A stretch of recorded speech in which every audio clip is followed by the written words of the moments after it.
Hey guys, welcome back to the channel. My name is Mike McCord. If you're new here, this is a fitness, lifestyle, and self-improvement channel, and if you like this kind of content, consider subscribing. Big Ramy versus Ronnie Coleman. Who would take this? A lot of people ask this question. If Ronnie Coleman were to step on stage in his prime next to Ramy, who would win? I want to talk about this because I like to talk about PEDs and stuff and kind of the way that it affects people's physiques. So we'll touch on that later, but we're going to start out just talking about sheer size. Coleman was 5'11", 280 to 300 on stage, 330 in his offseason. Ramy is 5'9", so Coleman's got 2 inches on Ramy. Ramy competes around 295 on stage, and in his offseason he's 341. So Ramy's probably a little bit wider, I would think, if you were to stand them right next to each other. That's some pretty insane height to weight ratio in the offseason, especially for Ramy. But on stage, pretty darn close, right? Coleman's 280 to 300 on stage, and Ramy's 295. So in his prime, I think Coleman and Ramy were probably about the same weight, Coleman having an extra 2 inches on Ramy. We all know that strength doesn't directly correlate to the way you're going to show up on stage, but I think it is worth noting. It kind of lends insight into whether Coleman would take Ramy just based on strength. So, Ronnie's known for squatting 800 pounds. We all know that classic, him screaming and yelling and,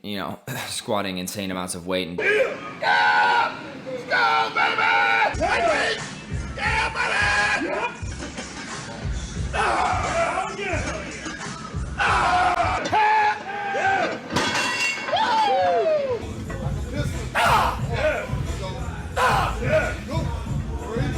To compare, Ramy says that deadlifts are essential in his back growth routine. He can do 745 for 11 reps. Pretty nuts strength. Ronnie was known to have pulled 800 pounds for a double 6 weeks out from competition. So they're both really strong. I don't know that Ramy is really trying to push it as hard as Coleman did.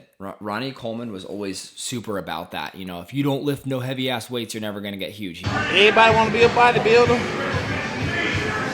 but don't nobody want to lift no heavy ass weight. Everybody want to be a bodybuilder, but don't nobody want to lift no heavy ass weight. He would say that all the time. So he was a big fan of that. I don't know that Ramy's really pushing it as hard as he could. But with that said, as far as numbers go, Coleman may have Ramy beat just slightly. So now to kind of touch on really the fun part, which is the look. Who do you think would actually take who on stage? In my opinion, the chest on Ronnie is better, hands down. Just at first glance, that's the first thing I notice is his pecs. It's hard to know what they would look like on stage because it's not necessarily the same focal length on the camera. It's not the same stage. It's not the same any of that. So just, snippeting 2 pictures of them next to each other isn't going to show you everything, but it will definitely show you the shape, which is more kind of what we're looking at in bodybuilding. Now, in my opinion, this blockiness starts to take over in a lot of these guys that start to get bigger. I personally, I'm just going to go and say it, I think Coleman takes Ramy by storm. I know a lot of guys that are huge Big Ramy fans who would say that that's not true. In my opinion, Ronnie just takes him by storm. I mean, not even a question, especially considering that 2-inch height difference. But Ramy is huge. He embodies everything that mass monster means, right? But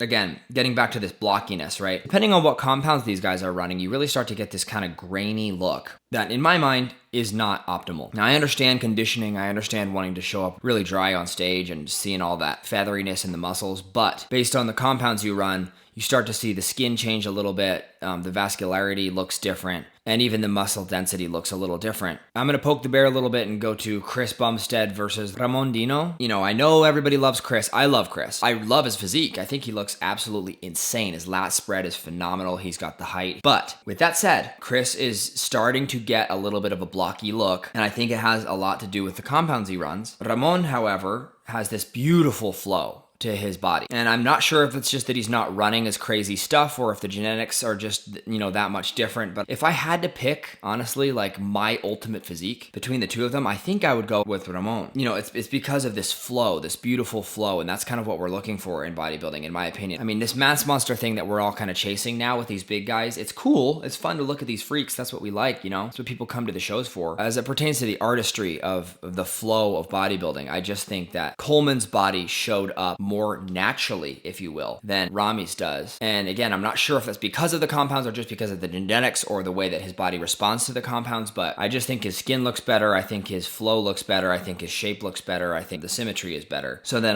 I'm jumping to the steroids conversation, which is that a lot of these old school physiques are the ones that I would want my body to look like. Tom Platt, Arnold, Lou Ferrigno, Frank Zane. These guys essentially have phenomenal genetics and they were running less compounds overall, and it just provides a more realistic look. I'm not saying that they didn't look like insanely enhanced, but I just think it looked more realistic than some of the guys do today. And I'm also not saying that Ronnie wasn't running insane amounts of stuff. I think he was probably running pretty darn heavy cycles, but I also think he was a genetic hyper mutant, like one of these guys that just responds absolutely phenomenally. When he first started working out and the owner of the gym that he went to saw him, he was like, dude, we got to get you in competition. Like, you're crazy. And Ronnie wasn't really feeling it. And the owner of the gym pushed him to do it and told him he would buy all the stuff for him and provide for everything financially, because he saw this in him before he was even going crazy. So he definitely had genetics that were just next level. Overall, helps you show up a little more realistic and, in my mind, a little more beautiful on stage when you are not just absolutely geeking out on this stuff. I think that Ramy probably is. Plus, steroids are changing. PEDs are changing. They're getting more clinically researched, but also more insane. And I think as cool as it is to be able to build insane amounts of muscle using these compounds, I think it starts to have some negative effects. I just think that Ramy looks a little more blocky than Coleman. I think Coleman's got the height on him. I think even if Ramy was 20 pounds heavier, 15, 20 pounds heavier on stage, I would still pick Coleman because of that flow and the proportions. I just think they're that much better. What do you guys think? Thoughts on if Coleman could step on stage next to Ramy, who would take it? Who would take the Olympia? And let's get hyped. Olympia's coming. Vegas 2022. It's coming up. So everybody stay tuned for that. And again, my name is Mike McCord. I post videos every Friday. If you like this kind of content, consider subscribing, and I'll see you all next week.